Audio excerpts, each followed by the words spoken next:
This is Mo with Mo Football again for another great episode of the Moliga 7v7. And we now have a great guest director of. Moliga. So my name is Christie. I'm the manager of Moliga. A little background: I've played soccer my whole life. I started at Gallagher as a kid, and then I moved around clubs a little bit, following Coach Legal. Shout out Mike Legal. There you go. And then I played in college at University of Southern Indiana for my first year. But I've had 3 ACL surgeries. So I came back home after my second one and was playing at STLCC with Ricky. And then I toured again. And then now I'm just coaching, trying to find a way to stay in soccer to play well.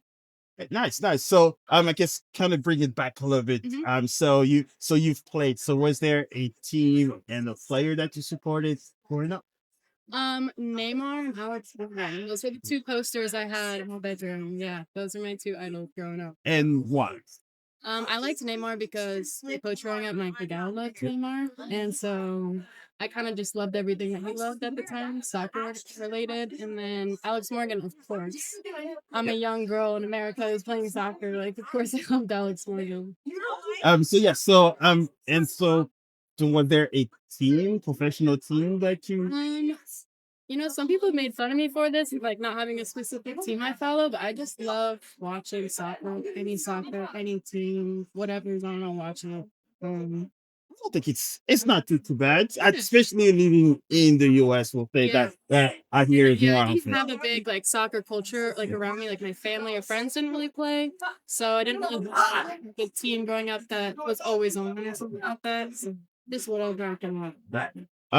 So what position did you play, and how did you pick it? Did you play different positions? Which So, ones you yep, played? I've always been tall, so they wanted me to be center back. But I hated center back. I thought it was a little boring. I wanted to be able to get up the field, so they moved me to outside back, wing back. Favorite position of all time. Love it so much. And then if we would play like a lower level team, I would give them a go to like striker or something, just because I was big and in the box. But yeah, wing back was my. Win back. So if somebody were to ask, what was your favorite thing about playing soccer? This would say the feeling that it gave me like after games. Maybe I'd show up to a game in a really bad mood or something bad was going on, but then after a game, no matter what, I was just always relaxed and happy and just everything was okay again. It just kind of was a nice escape. So was it win and lose that you were still relaxed, or was there still that little bit of edge, depending on the result? The edge kind of stayed a little bit depending on the Okay. results, but I think no matter what, I always felt a little better. It's nice. And so throughout your progress of from playing to now coaching and being a little bit more director and working with the youth. So how it's like to now kind of transfer from you being on the field to now having kids looking up to you. Yeah. It's honestly really amazing. I love the feeling of being able to help these kids because I just think I've been through so much as a player with switching teams or having a coach that maybe I didn't connect well with or dealing with injuries, coming back from injuries. I was really shy as a player in the very beginning of my soccer career. Like if a bunch of people were watching me, I didn't know how to handle it and I couldn't really play well. But I grew through it and I learned how to get over it. And I think those are a lot of things that I'm trying to teach to these kids also, like not just technical skills, but like the mental side. So especially that you've been through a lot, even injuries and others. So what would be one thing that you would tell a younger player that's maybe me going through the same kind of struggle? Um, it's gonna be really difficult, but every day gets easier, you know? If you don't give up every single day, it's easy. You just have to make it to tomorrow.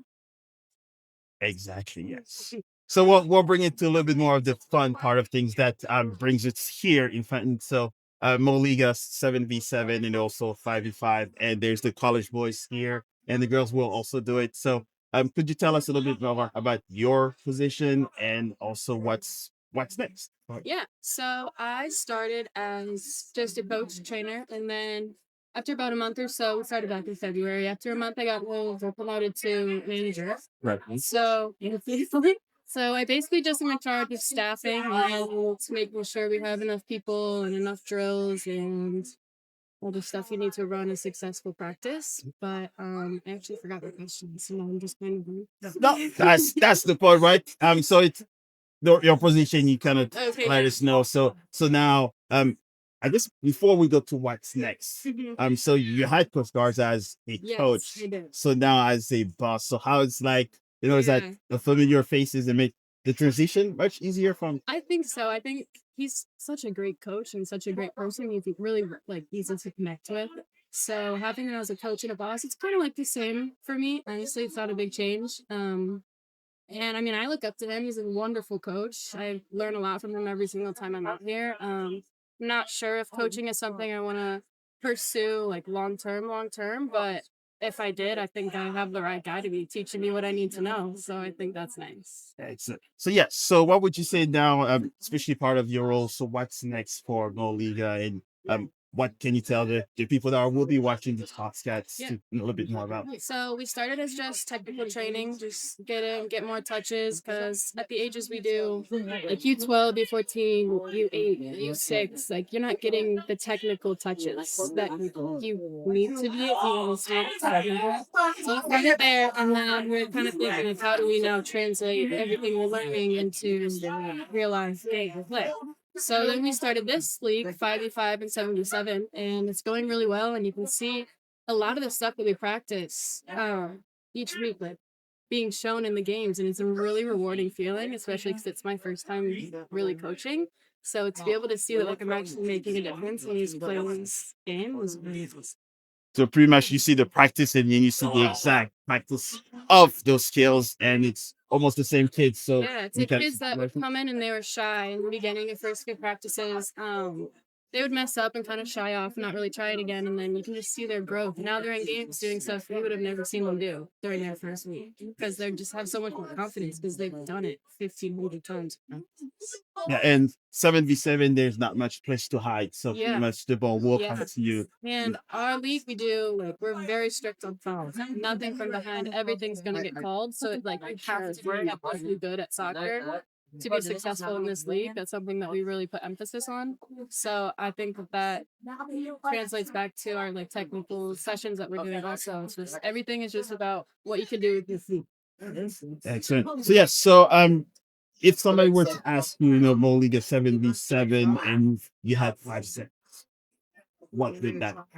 I would say it's technical training for kids. It's one-on-one coaching. It's Mhm. All right. All right. So now knowing that there's that many players here, so where do you see this league going? So we are looking at purchasing a new location. It's in the works right now, so we're gonna have our own spot. It'll be right off Manchester. We have a physical therapist who is looking to rent out space in there also, which is really cool. And so then we'll have our own turf fields, and we can kind of take this league and move it over there. And then we have these baseball fields that we're looking at turning into some outdoor fields that we can get an actual, like instead of just a summer 7-7, we can get real. I like it. And Manchester, so that'll be much closer to my house. So Yeah, I there want you to come. go. All right, so excellent. So yeah, so definitely appreciate it. This is great. We'll be having a little bit more recordings of these guys play. So are we also expecting girls to be Yeah, so other than the college girls? no, not other than the college girls. We have a bunch of girls in our technical training sessions, but not enough for like, the other 35 teams to play against other 35 guys. But it would be nice if we get there. We're trying to. It's just hard because if a girl comes to our trainings and sees only 5 or 6 other girls and then like 15 boys, they get a little overwhelmed at the age that we're trying to coach at. So that's one of the little struggles we're working on is just how to get more girls comfortable with training with boys. Yeah. So I guess that will be our goal now to get to that. There's plenty, and I have 4 girls, so I guess no pressure. So Yeah, bring them I think now the goal will be to expand that from just the boys and Yeah. girls college to younger groups. So I guess that's now the call outs Yeah. for Molyga girls. Excellent. So any last comments? Anything you want people to know? Come train with us.